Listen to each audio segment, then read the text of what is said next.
सभी विधि के विद्यार्थियों का पुनः इस लेक्चर में स्वागत है। मैं डॉक्टर राजेश कुटवानी,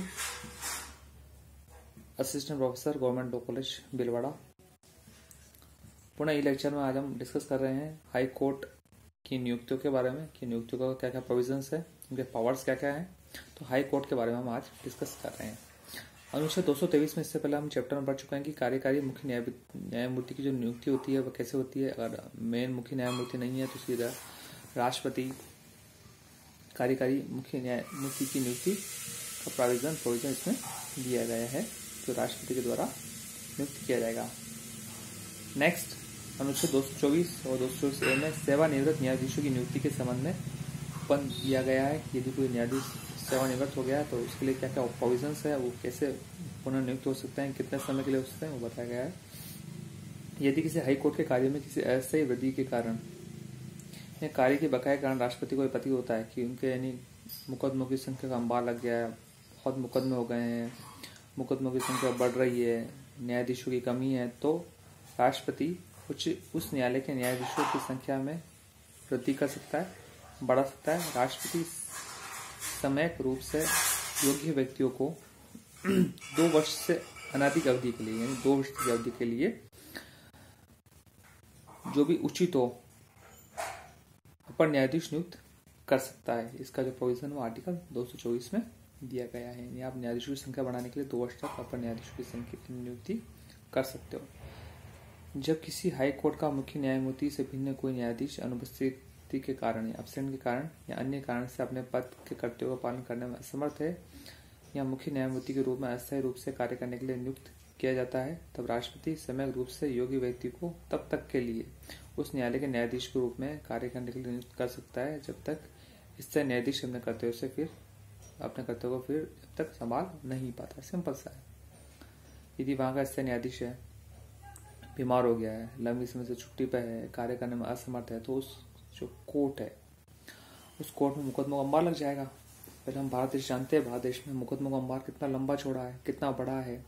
यदि इसको समय से नहीं निपटा जाए तो ये मुकदमे बढ़ते जाते हैं। तो राष्ट्रपति समय समय पर चाहे तो उसकी जगह अन्य न्यायाधीशों को नियुक्त कर सकता है ताकि मुकदमे की निपटारा हो सके, है ना।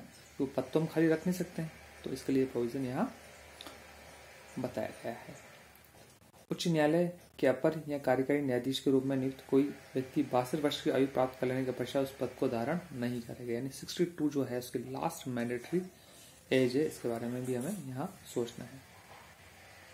फिर आर्टिकल 224A बहुत ही इंपॉर्टेंट है, समझना है। इस अध्याय में किसी बात के होते हुए भी किसी राज्य के हाई कोर्ट का मुख्य न्यायमूर्ति किसी भी समय राष्ट्रपति की पूर्व सम्मति से किसी व्यक्ति से जो उस उच्च न्यायालय या किसी अन्य उच्च न्यायालय के न्यायाधीश का पद धारण कर चुका है, उस राज्य के हाई कोर्ट के न्यायाधीश के रूप में उपस्थित होने के लिए और कार्य करने के लिए अनुरोध कर सकेगा। प्रत्येक ऐसा व्यक्ति इस अनुरोध का हकदार होगा। नेचुरल है, यदि कोई व्यक्ति उस हाई कोर्ट में कार्य कर चुका है तो उसको उसका मुकदमों का नॉलेज भी होता है, तो वो एक रिक्वेस्ट कर सकता है कि आप इन व्यक्तियों को उसके लिए नियुक्त करिए ताकि मुकदमों की संख्या में थोड़ी कमी आए और मुकदमों को स्पष्ट रूप से निपटा दिया जाए, है ना।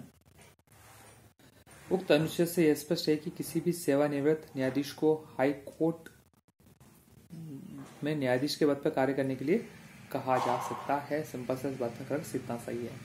अब आइए हम पढ़ते हैं कि न्यायाधीशों की योग्यता क्या क्या होती है। हाई कोर्ट में यदि कोई एक न्यायाधीश नियुक्त किया जाता है तो उसके जो योग्यता का प्रोविजन है वो क्या क्या है। पहला, वो भारत का नागरिक हो, सबसे महत्वपूर्ण। NRI या विदेशी हाई कोर्ट का न्यायाधीश नियुक्त नहीं किया जाता है, इसलिए वो भारत का नागरिक होना आवश्यक है। और भारत के राज्य क्षेत्र में कम से कम 10 वर्ष तक कोई न्यायाधीश का पद धारण कर चुका हो या 10 वर्ष तक रिजर्व रह चुका हो या न्यायाधीश रह चुका हो। वह किसी हाई कोर्ट में या 2 या अधिक हाई कोर्ट में कम से कम 10 वर्ष तक अधिवक्ता के रूप में कार्य कर चुका हो। किसी हाई कोर्ट का प्रत्येक न्यायाधीश अपना पद ग्रहण करने से पूर्व एक निर्धारित रूप में अनुच्छेद 229 के अंतर्गत शपथ पत्र लेगा या शपथ ग्रहण करेगा, अन्यथा वह उसका न्यायाधीश बनने के योग्य नहीं होगा। अब कुछ पद रिक्तियां और वेतन के बारे में है। हाई कोर्ट के मुख्य न्यायाधीश को जो भी वेतन तय किया गया है वो वेतन उसको दिया जाएगा। समय समय पर इसमें अमेंडमेंट हुआ है वेतन में। अलग अलग तरह से इसमें वेतन दिया जाता है। उनका वेतन बहुत अच्छा दिया गया है और संचित नीतियों से, आकस्मिक नीतियों से इनका वेतन दिया जाता है। हाई कोर्ट के न्यायाधीश अपने पद से त्यागपत्र देते हैं या उनको पदच्युत किया जा सकता है यदि उस पर पद कदाचार या गंभीरता या असमर्थता का यदि कोई आरोप है तो किया जाएगा। और वो वैसे कैसे किया जाएगा, जो सुप्रीम कोर्ट में जो व्यवस्था की गई है इसी तरह इसमें भी व्यवस्था की गई है कि सदन के समक्ष रखा जाएगा, 2/3 बहुमत से पारित होगा तभी इसको किया जाएगा। इसको लगाया भी राष्ट्रपति के द्वारा जा सकता है और हटाया भी राष्ट्रपति के द्वारा किया जा सकता है, लेकिन जो प्रोसेसर है उसको फॉलो करना पड़ेगा। इसके लिए प्रोविजन आर्टिकल 217 क्लोज 1 में इसके लिए जो प्रोविजन है वो यहाँ स्पष्ट रूप से बताया गया है।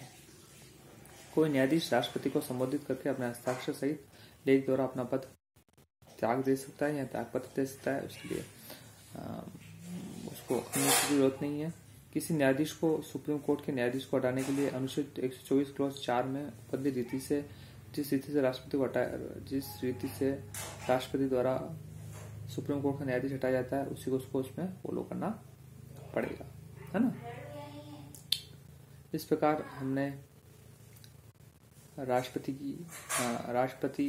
का इसमें क्या रोल रहता है, हाई कोर्ट की जो योग्यता है उसके बारे में, कि हाई कोर्ट का एक जज बनने के लिए क्या योग्यता होनी चाहिए, इसकी पद रिक्तियों के बारे में, इसके वेतन के बारे में हमने इसको संक्षिप्त रूप से समझा। अब नेक्स्ट जो चैप्टर है वो उसके जूरिसडिक्शन के बारे में हम डिस्कशन करेंगे। Okay, thank you all.